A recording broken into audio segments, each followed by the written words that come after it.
Welcome to the Self-Publishing School podcast. This is the podcast to listen to if you're an aspiring writer or an author who wants to be more successful. On this show, you'll learn how to write and launch a book successfully, all from the top authors and people just like you who are doing it at the highest level. I'm your host, Chandler Bolt, the founder of Self-Publishing School, the author of the book called Published, and the CEO of selfpublishing.com. For free training on how to publish a book that sells 10,000 copies, go to selfpublishing.com/free training. Hey, Chandler Bolt here, and joining me today is Barbara Hartzler. Barbara, she's an Urban Fantasy Academy author who's published, by the time this is airing, 11 books.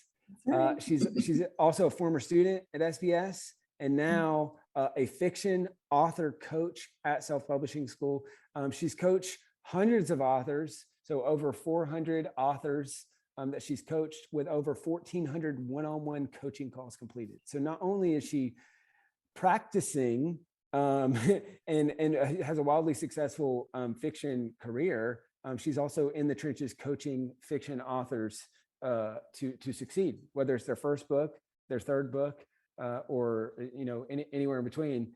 She's got a lot of great experience that she can speak from. And so this is gonna be a fun interview. We're gonna dive into a lot of things fiction. So whether you're just getting started in your fiction journey, or whether you've published a bunch of books and you're looking to take your fiction career to the next level, I think you'll find this really, really helpful. So Barbara, welcome. Great to have you. Hi, great to be here. Thanks, Chandler. So let's start. How'd you find Self-Publishing School originally? Why did you decide to join? And I'm forgetting right now, had you published your first fiction book yet? Yes, okay. I had 2 published books out, probably for 5 years on my own. Mm-hmm. And I was, I'm one of those people, I did everything wrong. So I can totally relate to my students when they tell me, I did this and I tried that. I did everything wrong in the beginning. You should see my first cover is terrible. In fact, I think I'm on my 3rd cover iteration. We might end up going for 4, Yeah. But I did everything wrong. On my own for 5 years. And before that, I'd actually tried getting traditionally published as well. So I was pitching to agents and editors and, notes on that kind of stuff. And I actually had like a contract with a small press, and then they went bankrupt. I was fortunate to get my rights back without being entangled in anything. Mm-hmm. But I had this book and I'm like, what do I do? And my friends were like, why don't you self-publish? Let's do it. We'll all do it together. And we had no idea what we were doing. And so I had 2 books out over the course of 5 years before I came to Self-Publishing School. And I was just like, I have book 3 and I want to get this out, but I know I'm doing a lot of things wrong. And so I started looking for ways I could train myself to do things right. I was looking at a bunch of different podcasts and watching all the right podcasts, and I was just still not getting it. And so I wanted someone to actually teach me the step-by-step strategies, because that's kind of how my brain works. I want the step-by-step strategies. The big picture is great. I need to know that as well, but I also need to know what happens next. So that's what I found when I came to SPS, is they had some really good videos, some really good strategies, and would walk you through all of the steps and how it would work for you and your genre and all of this. And so that's why I came to Self-Publishing School as a student. And then I had to relaunch everything and recover everything and research my genre and figure out what the market that I was supposed to be targeting and how to target it as well. And so when I did relaunch, I already had 2 books ready, which was nice. And so I could just, kind of bam launch, and then, get books 3 and 4 out. In fact, when I relaunched those books, they were so successful. I got the market right. I targeted it right. And I had to, okay, now I got to finish book 3 and 4 and 5 in the whole series. Okay, go. Wow. Yeah. So I had to hurry up and launch. Not the worst thing ever, That is a high quality problem. Right, exactly. When you've got people chasing you for your next they want the next book, exactly. That's a great problem to have. So talk to me about that. So so you joined SPS, you went through our fiction program, you started working with Rami. How did you relaunch those books? Okay, and how was that different than the first time that you launched it? Okay, that's a really good question. And for most people, they come in not knowing the market at all. And so that was my main issue, is I was targeting the wrong market. So my book has this girl with angel powers. And so I was targeting any young adult book with angels, and they were all like angel romances and falling in love with angels. And that's not my book at all. She's kind of this, badass heroine who kicks butt and has these cool powers. And so I did market research. And so here we call that the tier 1 process. Look for your tier 1 authors and figure out your genre. It's a lengthy process. We get to read a lot of books. I'm a reader, so I didn't have a problem with that. And I found that there was this academy genre, and I, had my characters go into this boarding school. And so all I had to do was change the name of the boarding school to an academy. And then, there's this whole market that opened up for me. And so when I relaunched the book, I figured out exactly what I did wrong. And then I figured out what the market is doing that is selling well. So I had to look at indie books in the academy market that were selling well and why they were selling well. And so a lot of them, they had similar cover templates, and were doing their blurbs a certain way and using certain keywords and categories and things like that. And so once I did all of those things right and relaunched it, that's kind of what helped the launch go so well, is because I just looked like every other academy book out there. And it was easier to try a new author with an unknown name if I looked like their favorite academy book. So got it. So doing tier 1 research as you and Rami teach, yes. and doing that to find your target market. And it's almost like, if you're an unknown author, there needs to be some consistency or certainty for the reader. And so if they know for sure this is at least in a genre that I like, in a genre that I want to read in, and that part's very clear, then okay, I'm more likely to buy it even if I don't know the author's name. Is that kind of the thought process there? Yeah, that's the thought process there. There are some other things that go into it as well, like identifying certain tropes that readers like to read, that sort of thing. And that just kind of ups the ante there. But as long as you telegraph that genre really well. Got it. And for super beginner fiction authors, what's a trope, and why is that important to identify the trope and meet expectations? That's a really good question. I get that all the time. So tropes are basically kind of common expected things that happen in a book. And so there are universal tropes that apply to any genre. Your love triangle is a trope that you could use in any genre. Your band of friends, your Scooby gang, if you will. So basically, those are some universal tropes, and there are certain tropes that apply to certain genres as well. So in romance, you have your second chance romance or your enemies to lovers, that sort of thing. In my genre, in urban fantasy, there's usually some kind of chosen one trope, like Harry Potter, some kind of quest to find something. In mine, I have a quest, she has to find her missing brother, that sort of thing.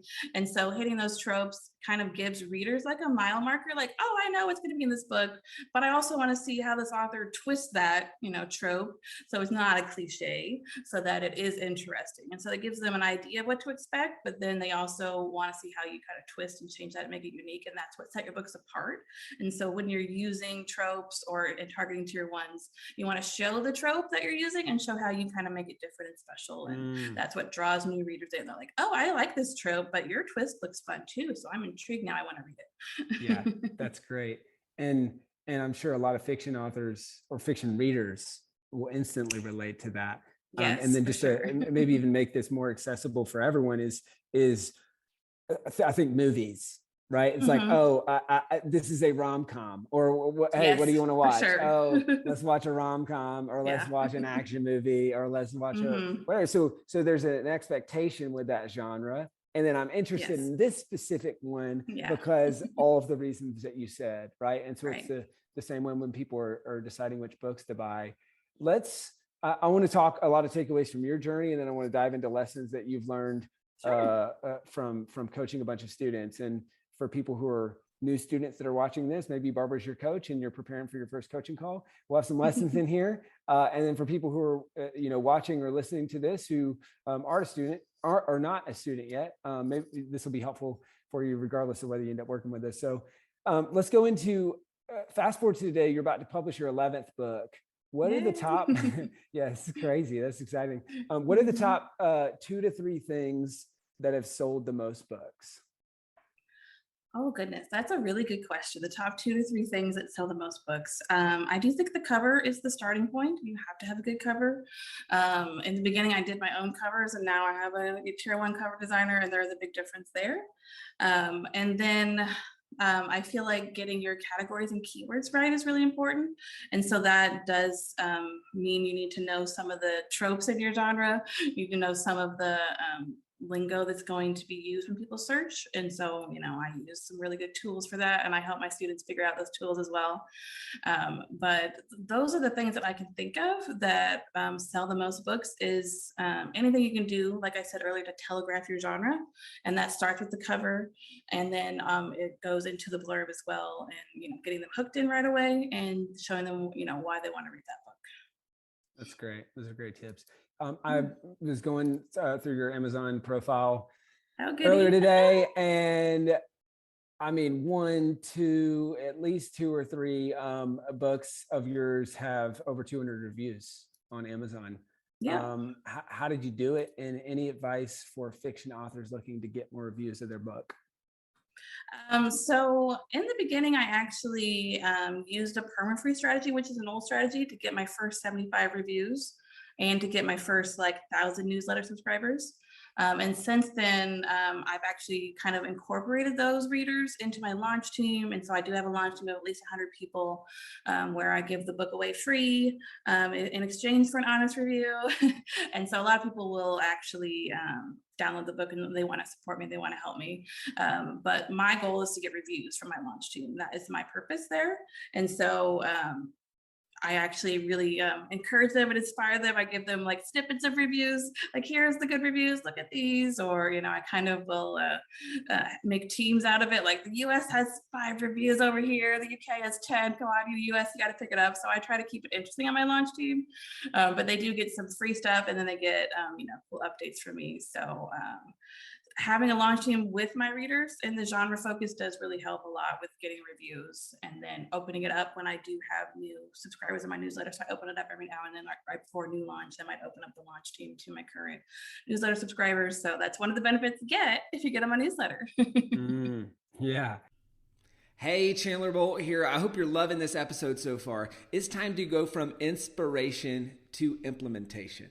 All right, so if you've learned something, we want to help you implement what you've learned with your book. So what I want you to do right now is go to selfpublishing.com/schedule, book a publishing consultation with one of the experts on my team.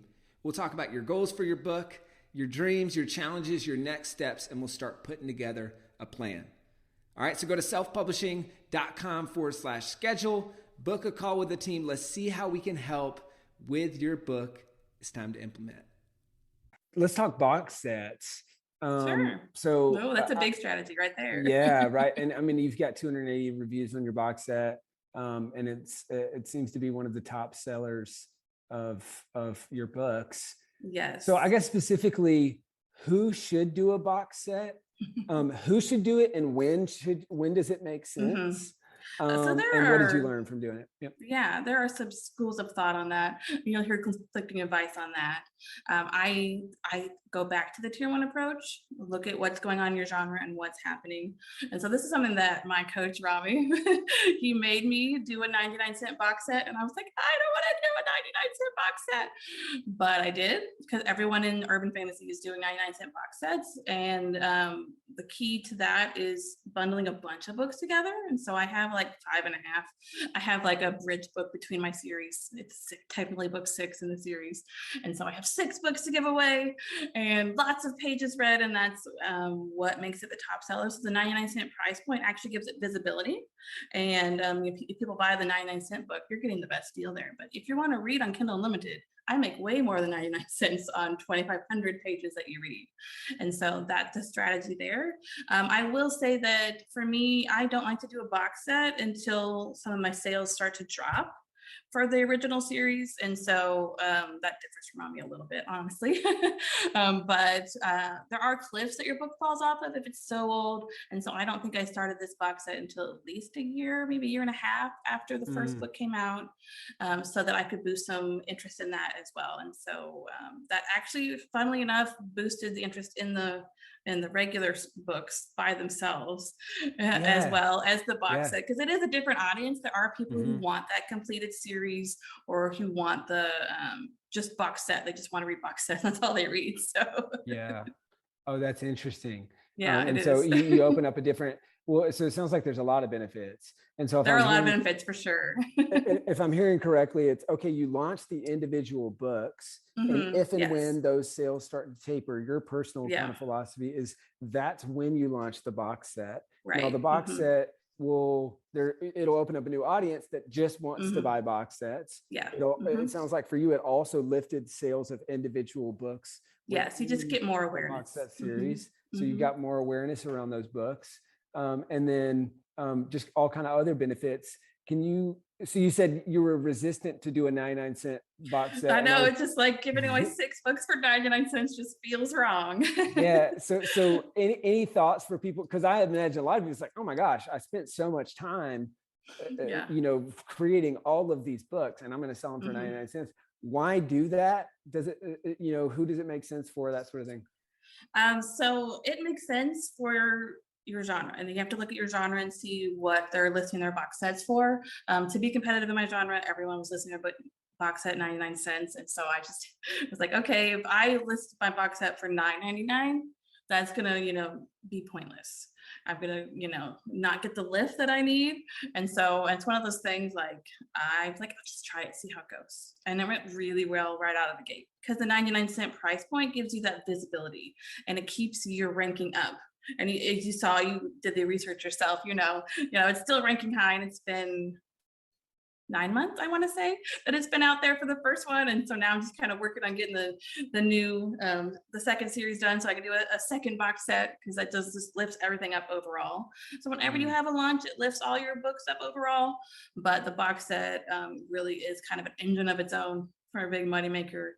You get all those reviews on that box set are pretty much organic. I maybe had 5 people on my launch and leave a review. So oh my gosh. yeah. Wow. That's awesome. Yeah. So let's this is kind of a related note. I know you and Rami both talk a lot about read-through rate. Yes. What is it, and why is it important for fiction authors who want to sell books? So that's a really good question as well. Read-through rate is really important for building your readership, your fan base, and for earning money. So those of us who say, I don't want to earn money on a book, do you want readers? Readers pay you for your books. And so the read-through rate actually kind of tells you if your series is going well. And so when we talk about read-through, we're talking mostly about series, where it's hard enough to get people into book 1. And then once you do, if 50% of those go to book 2, that's a good sign. That's actually normal, and that means your book 1 is doing its job. If it's above 50%, great. If it's below, you have problems with book 1, you want to go check it out, what the issues are over there. But once you get people into book 2, and then you have I think it's like 75-80% read through to book 3, and then once you get them to book 3 in the series, you get 80 to 90% read through rate through the rest of your series. You got them hooked by book 3. And so just having a series with a read through rate and monitoring it like that, that shows you that A, you're doing a good job writing your books, and B, you're building a fan base and they want more books. And so if the read through rate tapers off at some point, you might want to, end that series, start a new one, sort of thing. So it gives you some signs to look for. But readers just kind of expect series nowadays. And so we need to kind of monitor those and monetize those. Yeah, and it's one of the single simplest ways to sell more books. Right? There's Absolutely. only 3 ways to grow any business, and especially your author business. There's more readers or customers. There's increasing the average order value and increasing the lifetime value. Right. So more readers, this is more people buying the book. Then average order value, that's things like a box set maybe, or it's things like multiple formats or that sort of thing. But then that lifetime value is probably the most important thing. A lot of people focus on the more readers, like first time readers, but when you nail that read through rate, that's how you ultimately get the majority of your growth, and then that sparks to referrals and so many things kind of bottled up into one. Absolutely. I want to go one more question on your journey, and then we'll go through some takeaways from coaching students. So you've experimented a lot with different covers. I've just seen over the last year or two as you've been working on your books. Any lessons learned from that? And how does that work? And what would your tips be to, a lot of times I think people just think, oh, I've launched the book, I can't change the cover. But you've done it, and I think it's worked well. So anything you've learned there? Yeah, so like I said in the beginning, I wanted to make sure I learned my genre, what covers work well. And so having a cover that communicates your genre is really important. But the covers do change over time. There is kind of a life cycle of what works in your genre and what doesn't. My books have been out, my relaunched books have been out for 2 years now. And so I'm thinking, oh, I probably need to go back to series one and redo the covers. And that's kind of what professional authors in my genre do. And so the cover design trends do change. Every genre has a different cover design updated trend, to be honest with you. So you kind of got to watch your market. In my genre, we have these, bright colors or whatever in this certain template and this cool lighting effects. She's got to have her magic. And now we have these new 3D looking figures. So you can get more lighting effects and more magic. And so that's kind of the upgrade in my genre. We're going that direction, that sort of thing. And so I'm like, okay, so we're going to have to redo some of these covers, but usually it's worth the effort, especially if, like you were talking about before, you want to get new readers. That's a good way to bring new readers in, like, oh, look at this new cover, that sort of thing. And so staying on top of the cover design trends is important, but you need to also make sure it makes sense with your budget and your earnings and all that. But don't be afraid to recover. It usually, if you know why you want to recover and the target that you want to hit with that, then absolutely go for it. That's awesome. Now, so a couple fun stats. Barbara has over 40,000 books sold and 7.8 million page reads. So this is advice from in the trenches. And speaking of advice from in the trenches, let's go. So I mentioned this earlier. She's coached over 400 students and 1,418 coaching calls, one-on-one. So can you talk to me, Barbara, about number one challenge that you see students face throughout the process? What is it? Oh, goodness. There's a lot of challenges they face. Number one is going to be tricky. I say number one is trying to think of themselves as a publisher. It's difficult. It's the book is your baby. And, learning all the publishing is very difficult. It is a process and people want to do all the things. And that's just not realistic. And so all the things that you want to do applies to pretty much every stage. I want to do all the things in my rough draft and get the best rough draft possible. Well, that's not actually possible. Your brain doesn't really work that way. You probably need to separate it out into a rough draft where it's just ideas, and then a second draft where it's, fleshing out those ideas and making the scenery and the characters and everything pretty. In fact, that's what I call my second draft, the pretty draft. And so that's the mistake that most people make in the beginning is, trying to do all the things at once, and sometimes separating them out and doing things one by one actually is going to serve you better and going to actually get you where you want to go faster. And so that also applies in learning the publishing industry as well.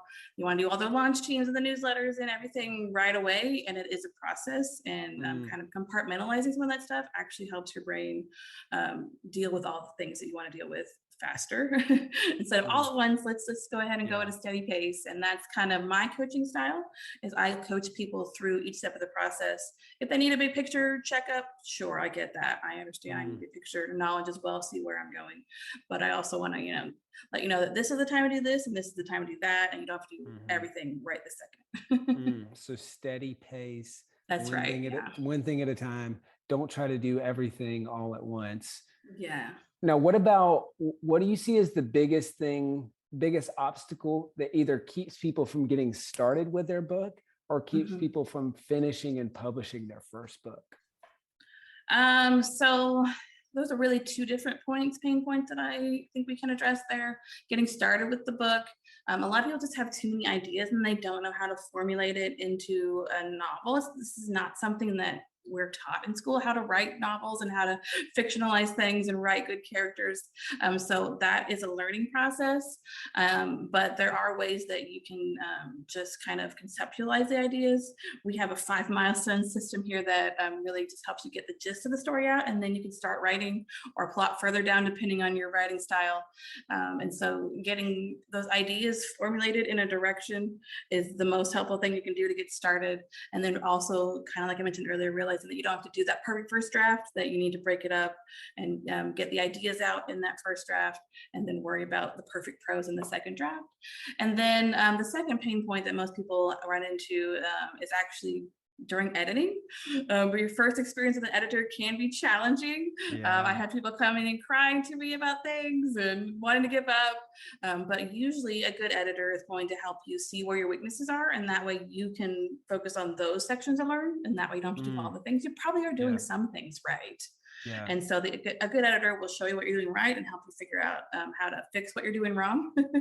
And so that's probably where people get bottlenecked on getting published, is that you take that hit. The criticism from the editor is only going to make you better as a writer and make your book better, and it's going to be something that readers want to read and come back to and read the whole series. So all works together for sure. So good. What would you say, Barbara, is a common trait or traits of your most successful students or most successful authors? Good question. So my most successful students, authors, they basically have this persistent attitude. Even if things go wrong, I'm going to figure out how to make it work, how to move around this obstacle, how to power through. Not everything goes according to plan. Even for those of us who know what we're doing now, I still have issues with launches, and every part of the process has issues. And so that's what's made me successful, is finding a way to tackle all the obstacles and put out all the fires and not let it bring me down and not let it stop me and get me stuck. And so moving around your obstacles, through, over, I don't care how you move around them, as long as you find a way that works for you, that's going to be the thing that brings you through, A, to get a book published, and B, to have an author career as well. You got to be persistent for the whole author career. There's always going to be something new to learn, a new place to grow, for sure. Last question on the observations from students, and hopefully this is helpful for people who are about to hop on their first coaching call with you. Welcome. Is how can students best prepare for that first coaching call? I know one of the first steps that you and all of our fiction coaches and all of our coaches in general, it's in nonfiction, it's a clarity call, but in fiction, it's a plot call, and getting super clear on your plot, who you're writing to, all that. How can new students best prepare for that first coaching call? Good question. So the first coaching call, I like to go over A, what their story is about, and B, what their author goals are. And so the first video in the course is all about our 5 milestone structure that we use for plotting out stories. And so having that ready is going to help me address your story issues, whether you've written the book already or not. I still want to know what goes into the story, so that we make sure that there are no holes, there are no glaring genre issues, that sort of thing. That's my job, I feel like, to help you figure out your genre and your market and how that story fits in there. Something Rami did for me in my stories in the beginning, and so I just want to pay it forward for sure. And so that's the best thing you can do, is A, know your story, and B, take a stab at your 5 milestones and the structure. If you don't know it, fine. I love figuring it out with you. I have all the ideas in the world I can throw at you.